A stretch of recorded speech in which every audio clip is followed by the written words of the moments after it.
Hey there everyone, AJ back again for the Mighty Gluestick channel. Time for another Lord of Ruin. This one has been requested multiple times by viewers, so let's take a closer look at Malcanthet, the Demon Queen of Succubi. Fair warning to sensitive viewers, this is a Demon Queen of Succubi we are about to take an in-depth researched look into. Of course there is going to be raunchy depictions of scantily clad demon females. Of course there is going to be talk of the very worst sort of behaviours. This is not in any way a human being, despite some physical similarities. Malcanthet and other succubi are evil monsters, and, a disclaimer I have been forced to add to my video about succubi, they are not real. I support free speech and your opinions and such on fantasy creatures and of all kinds. You are most welcome. But there are people who have significant mental health issues, and there are people who do not realise the real harm they are doing to others by saying that succubi are real. They are not real. If you want to say that they are, I strongly urge you to say it somewhere else, and I really am quite serious about it. Again, this is a direct consequence of the sort of comments that I had to deal with on the video about succubi. Sorry to even have to bring this up, everyone. Honestly, I have no idea what sort of can of worms I was going to open up on that one. Now I do. Okay, so who is Malcanthet? Where does she come from? And the literature of the game.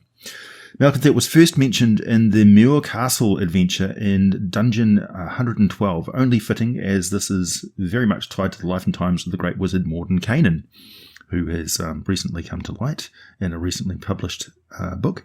The player characters in this adventure are following in the footsteps of Mordenkainen and Bigby, among others, who explored the castle ruins 25 years beforehand, located as it is relatively close in proximity to the infamous city of Greyhawk. Actually, Malcanthet is not physically present in this dungeon, but there are depictions of her. One is an obscene and very realistic tapestry, a shameless and profane object of art which shows the demon princess Malcanthet in her full naked demonic form, a gorgeous raven-haired, horned woman with black bat-like wings. That is priced at 1,000 gold pieces, by the way, but it is banned on Etsy. The other depiction is a statue, a very dangerous statue of lustrous pink marble, carved into an incredibly lifelike form of a lounging woman of great beauty with a sardonic smile on her lips. Tiny horns on her head, a sinuous tail coiled about one leg, and large bat-like wings. There are two corpses, long dead, in front of the statue, and one corpse is draped over the statue's lap. This statue is a remnant of the cult of Malcanthet that once dwelt in the castle dungeon complex and in days gone by functioned as a portal to the Queen of Succubi. Seductive but vile magic powers this ancient artifact, and any intelligent creature that enters the room or gets too close to it must make a wisdom saving throw DC 20 or become morbidly obsessed with the statue, overwhelming the character's mind and compelling them to climb onto the statue, but not before turning on anyone else in the room in a fit of murderous jealousy. What's more, this compulsion cannot be broken as long as the victim is in line of sight of the statue. If they or anyone else makes physical contact with the statue, it begins to drain their life away, immediately inflicting a level of exhaustion each round that contact is maintained, so it is absolutely deadly. Thankfully, once they are being life drained, the victim can make a saving throw to realise that this is agony and not actual ecstasy and break free from the physical contact, but the experience will haunt them for a long time as the love they felt for the image will linger long after the magic has faded. Those who die from the life drain, their soul is consumed by Malcanthet herself and they can never be raised from the dead. As an introduction to the Demon Queen goes, this certainly is quite memorable. In Dungeon 124, not long after, the adventure Chamber of Antiquities is a continuation of the Muir Castle campaign. It's basically a classic death trap dungeon with a resident undead nemesis, but it contains a minor artifact book called Codex of Names, written by Alluvia Muir, who was a devout servant of Malcanthet. It is this lengthy treatise on the history, physical descriptions, and cause of death of 500 unique demons, and many, probably most, of whom were killed by Malcanthet herself, because they crossed her. It is actually a potent spell book containing a number of spells, and the real power of the Codex is that a spell contained in it can sometimes be acquired as a spell-like ability of a wizard who retains possession of the Codex. So that's very nice, a spell that you can just cast whenever. Next we hear more of Malcanthet in Baphomet's entry in the Demonicon of Igwilv series in Dragon magazine, and she finally gets fully detailed in the fiendish codex Codex 1, Hordes of the Abyss, published in 2006, and finally her own entry in the Demonomicon of Egwilv series in Dragon number 353. So let's have a look at these articles, shall we?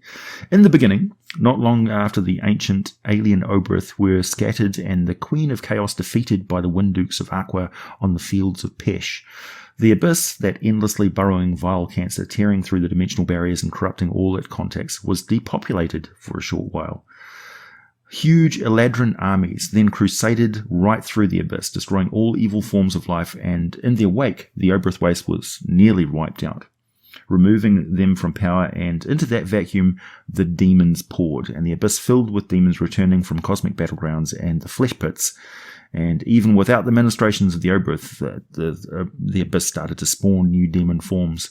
The very first kind to spontaneously spawn were the Succubi, and so alien was the concept of love and lust to the utterly alien Obyrith that they had no means to defend against the strange powers the Succubi unleashed on them.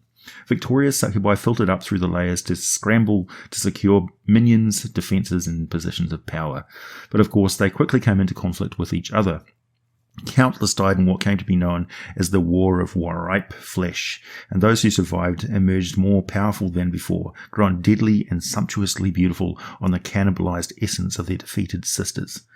With the War of Ripe Flesh at an end, the Succubi settled in remote corners of the Abyss. Many stayed out of all internal strife and instead created bastions of power they rule to this day, unknown to any mortal, their names lost to time. However, 4 never really ended the war with each other, and only 1 finally ascended the Razor Throne to claim title of Queen of the Succubi. In this original article, Malcanthet is a challenge rating 28 Demon Lord, and the updated stat block which I've included in this video is pretty close to the original, I think, a very faithful update to the modern 5th edition rules. One thing I may add, you may want to add yourself, is an immunity to electrical attacks, which is present in the original listing but excluded from the update. Okay, so to continue.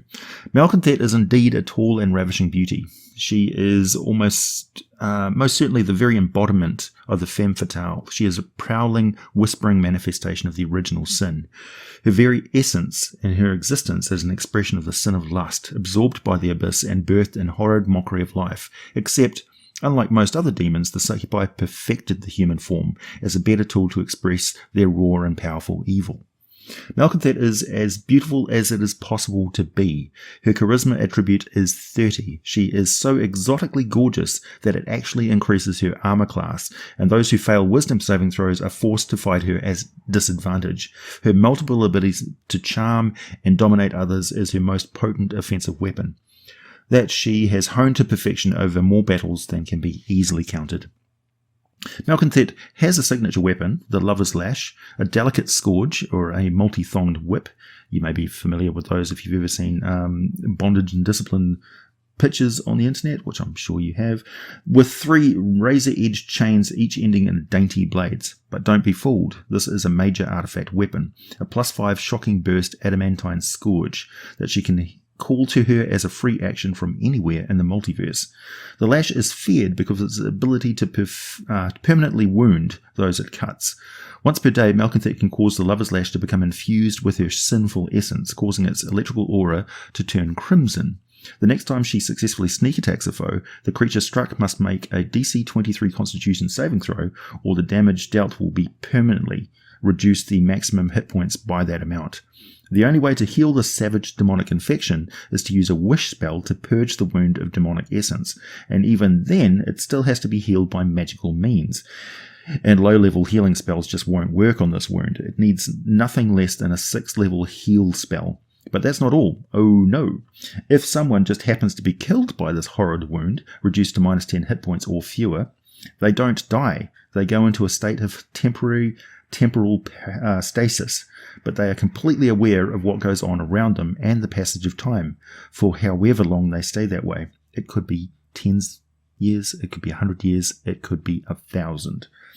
Reviving them from this horrific fate is not easy either. First, freedom of movement needs to be cast, at which point the victim will actually die, and then they can be raised from the dead, and then the horrid wound can be purged by a wish and restored with a 6th-level heal spell. A crimson lashing from the Malcanthet is not something a character will soon forget. That being said, it would be a very rare event for Malcanthet to ever engage in melee combat with anyone in the first place. It's not really her style. She finds no pleasure in fighting and would rather summon allies to fight for her when while she observes the battle. While the listing provided for her shows a bunch of spells that she can cast without any particular difficulty or need of components, she knows every spell that is listed in the player's handbook, as well as spells that have gone out of fashion thousands of years ago, such as Swords to Snakes, Symbol of Persuasion, Greater Command, Mind Fog, and Mass Charm Monster. She will use these on anyone and anything that she considers an enemy. She has literal armies of lesser demons and corrupted fanatical mortal minions to fight for her. She can call on the services of some major demonic and fiendish forces, and one of the reasons she currently has a nearly unassailable dominance over her home plane and the title of Queen is that she can call on the devastating, destructive power of her boyfriend, Demogorgon. But more on that in a minute. If forced to fight, she will always seek a way to bring her formidable sneak attack into play and spend the rest of her time attempting to disarm, bamboozle, and knock opponents prone.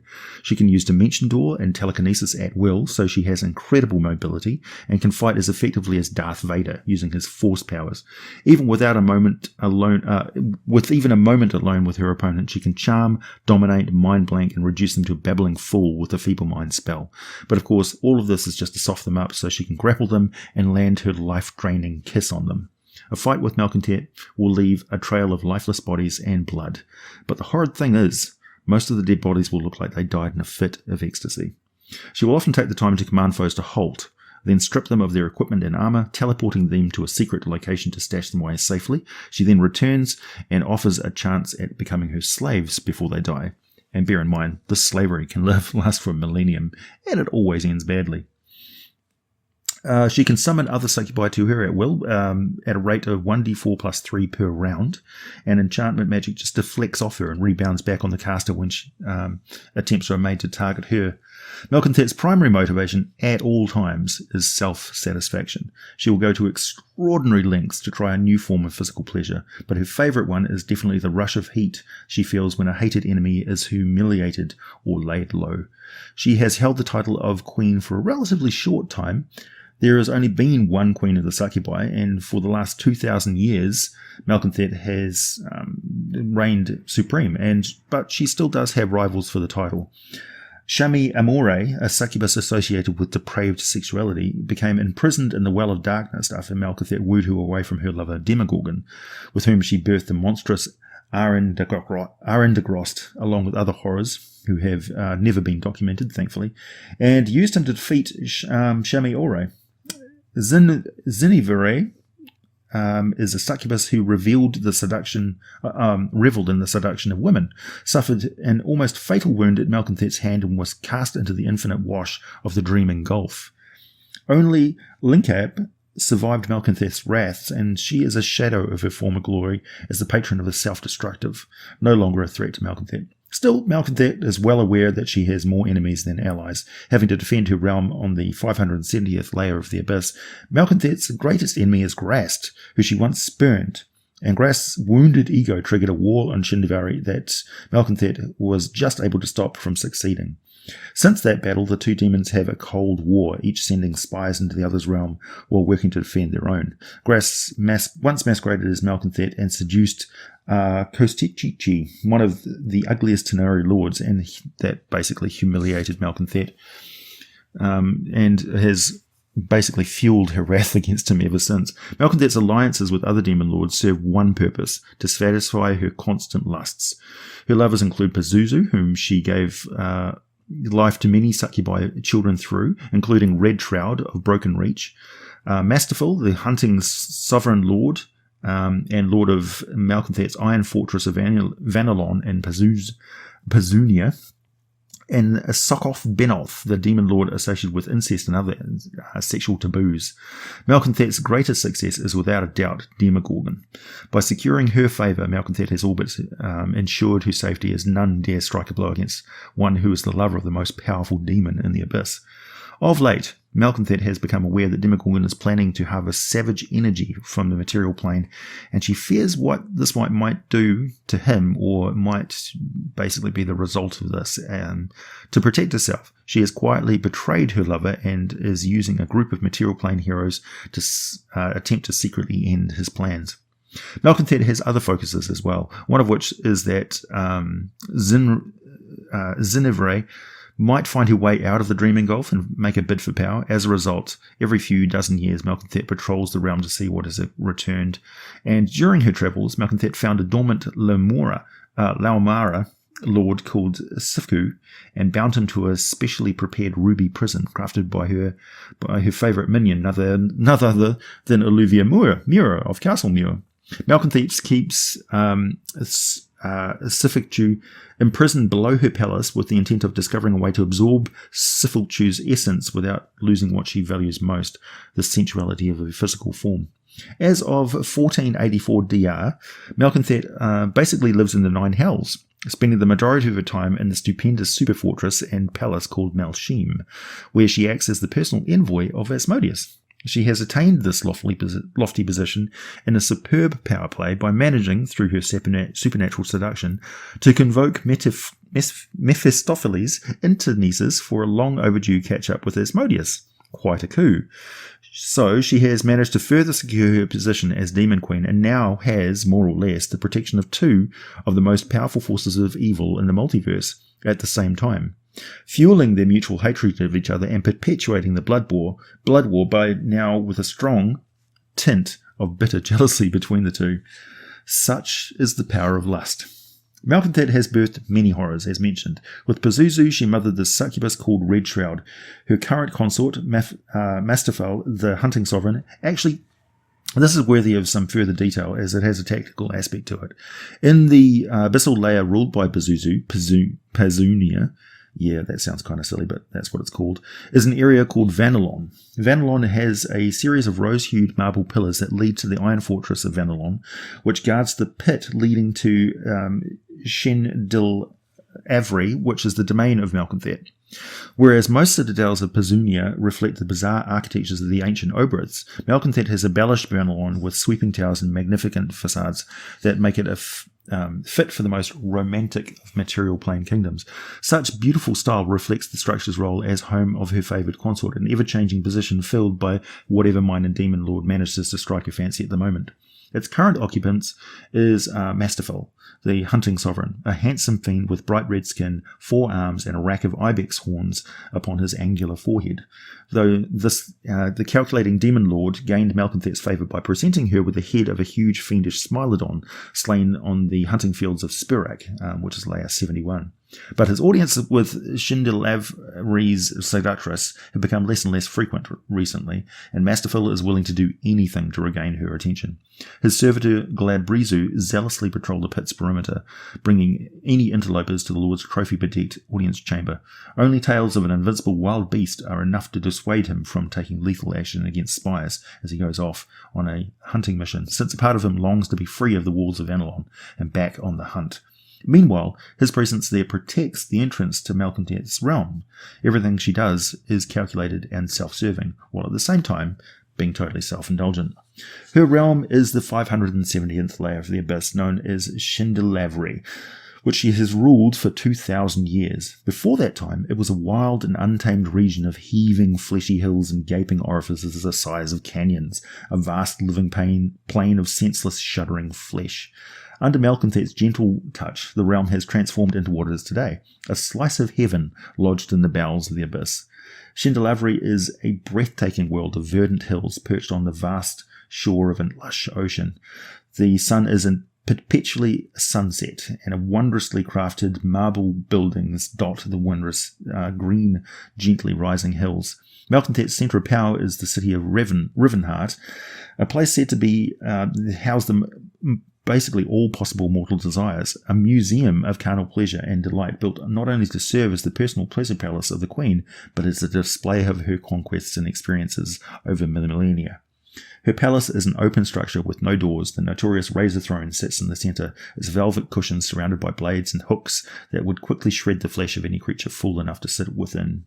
This is not only a palace, of course. There's many of palaces that she has. There's many of equal decadence located on other abyssal realms.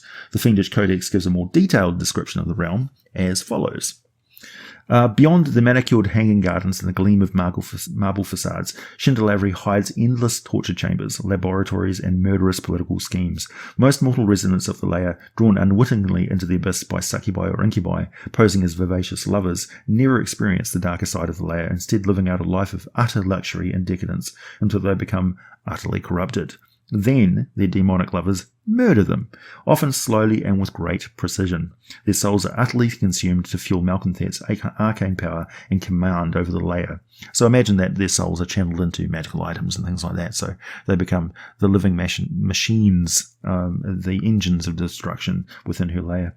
The Queen's Palace is the coastal city of Rivenheart, and it caps a series of subterranean chambers and tunnels that lead throughout the layer, a haven for demonic rivals seeking to betray her and claim their title for their own.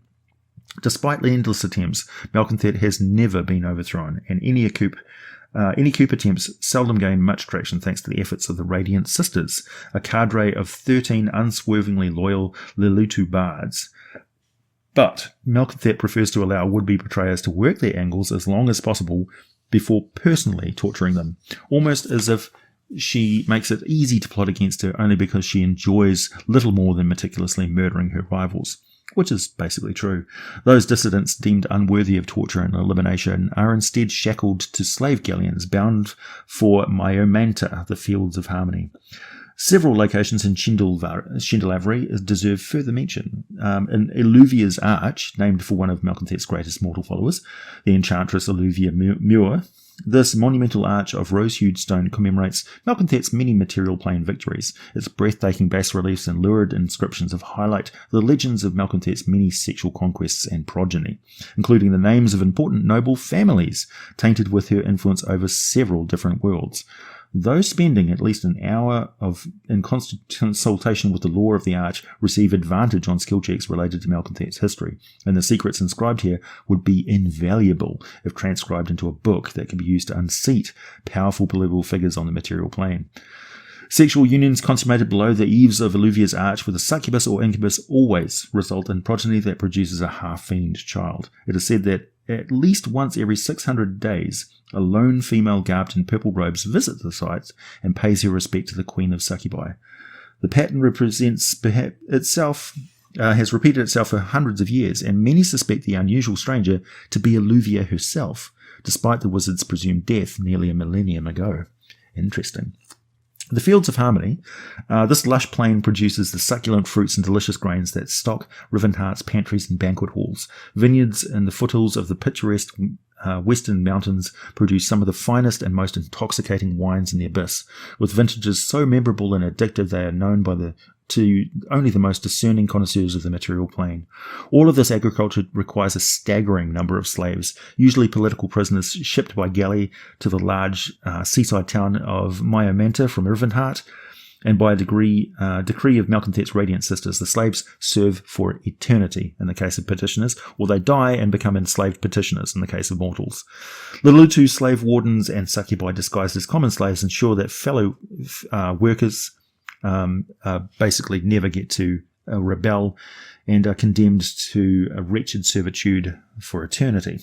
The puzzling hedge is the lore of Shindilavri suggests that those who enter this great leafy hedge maze alone and manage to find the centre without being devoured by carnivorous plants are granted their heart's desire by the largesse of Malcanthet herself. Dead-end switchbacks sometimes lead to the endless maze of Baphomet, but the true centre of the hedge labyrinth contains a portal to the infinite staircase, which basically allows you to go to any other place in the multiverse.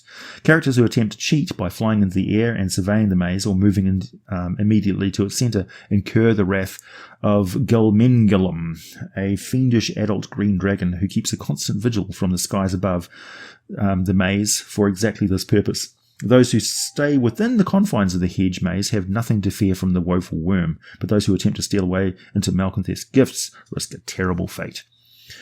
Some more detail on Rivenheart. It is said that all desires can be sated in Rivenheart, the vibrant capital of Shindilavri. Nearly all of the city's inhabitants are mortals, or pretending to be mortals, each seeking or providing a host of perversions, debaucheries, and euphoric experiences. Along avenues flanked with crumbling marble statues and delicately carved freestanding pillars, succubi and incubi lead their dupes to a life of capitulation to the senses.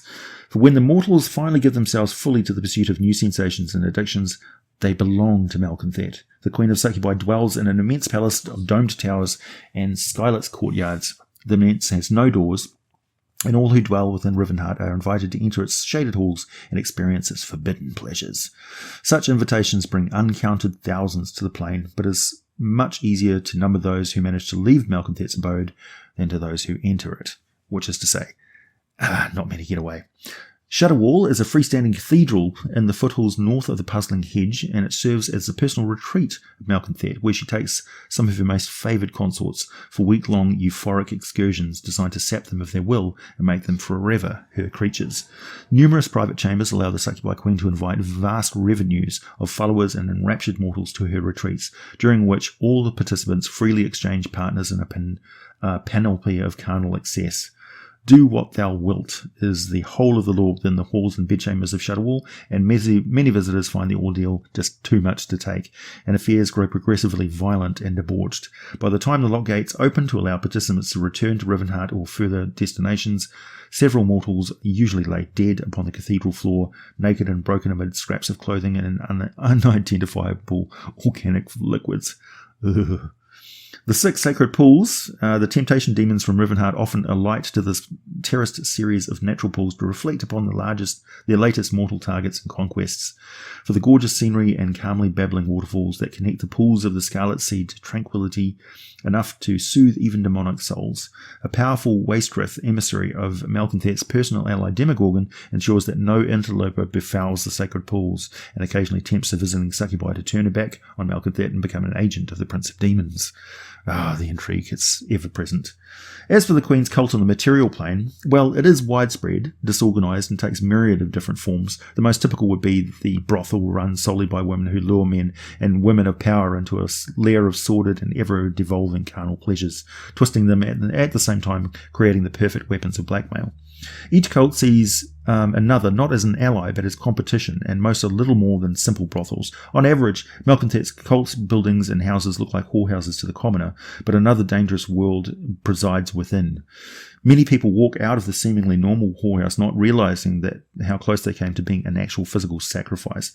The cults will sometimes have a certain type of person or gender they will have a target for. For example, one cult might cater to muscular men or high-class women. Another might specify male-to-male services or cater to lithe and fair women only. Most of Malcanthet's followers tend to lean towards a female-dominated cult. However, there can be males, certain males in her cult, and they can rise to high ranks. But, yeah, in some cults, males are blinded, so they can't look upon the beauty of their superiors, and men are sometimes used as bouncers or thugs in the cult. The thralls of Malcanthet are those who actually become clerics of Malcanthet and gain power through her are exclusively female. And as they rise to power, they gain more and more powers similar to those of the succubi, until they too can temporarily assume succubi forms. One of the oldest demons in existence, and the ruins and artifacts, wars and relics of Malcanthet are scattered far and wide. Even before she was queen, she was a very powerful demon who travelled the plains extensively, so you can run into all sorts of artifacts and structures left behind that she's basically forgotten about. In the course of your character's adventures, they may come across a great deal of relics of Malcanthet. She is a great villain, representing the ultimate femme fatale, the dark hedonist, and the irrational rage of jealousy, the sordid sins of desire and self-indulgence. Thank you to all of you who requested this video. I'm going to go bleach my eyes after the sort of images I had to sift through to find the artwork for this video, as you can imagine. Thanks for listening. I'll be back with more for you very soon. Just a reminder, if you've not subscribed already, feel free to do so, but be sure to hit that notification bell as I upload at crazy hours of the morning. For access to all the scripts and original occasional special offers, consider becoming a patron of the channel on Patreon for a minimum of just $1 a month, and please feel free to join the community on our Discord server. Come say hi. All the links are down below. If your artwork appeared in the video, please let me know. If I'd love to promote your website and your work. Absolutely. All video game and images and music and content is recorded and edited under the fair use rights for reasons of commentary, education, and social satire. All content within follows the terms and conditions of the Copyright Disclaimer Act of Section 107 of the Copyright Act of 1976, which allows for fair use for purposes such as criticism, comment, news reporting, teaching, scholarship, education, and research.